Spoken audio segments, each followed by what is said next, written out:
Bé, per explicar el següent concepte, la mitja veritat, o aquella mentida flagrant que hàbilment s'enforna com una realitat contrastada, m'ajudaré d'unes simples targetes. Vosaltres que vos agrada el futbol. Mireu, hi ha 3 tipus de targetes. Hi ha la targeta grolla, que és per fer empenyair.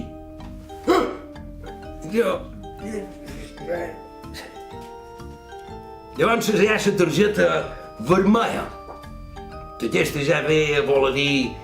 Oh, mira, fora del sembrat. I llavors hi ha la targeta blava, que aquestes són útils per fer entendre com són de mal vistos per la gran majoria que no la tenen, aquells que sí la tenen. La tarjeta. La mayoría de los ciudadanos de estas islas fue a votar y decidió, en este caso, apostar por un sistema educativo. Y en este caso, pues la minoría no tuvo el resultado, y yo entiendo que haya una minoría que no esté de acuerdo, pero también hay que entender la inmensa mayoría, que es la que no se manifiesta, la que da apoyo a la implantación. De todas formas, presidente, déjame que le diga una cosa, y no lo digo por usted, que también, porque lo acaba de usar. Esa manía que tiene el Partido Popular de apoderarse de lo que piensa la mayoría silenciosa, y le digo, insisto, no lo digo por usted, lo digo por todo el Partido Popular. 100.000 persones en el carrer i diu Monsieur le President. Els que protesten són una minoria. Al llarg de la vaga indefinida es varen produir percentatges de seguiment del 90%.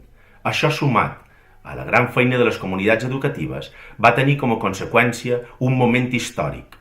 El dia 29 de setembre, 100.000 persones varen sortir al carrer. Pares, mares, docents, alumnes i gran part de la societat mallorquina varen demostrar el seu rebuig a les polítiques educatives actuals. Jo mai havia vist una cosa així. En moments difícils és quan sabem de quina pasta estan fets. I va ser en aquells moments difícils de la vaga indefinida quan se va consolidar la unitat entre docents i famílies. Continuarà.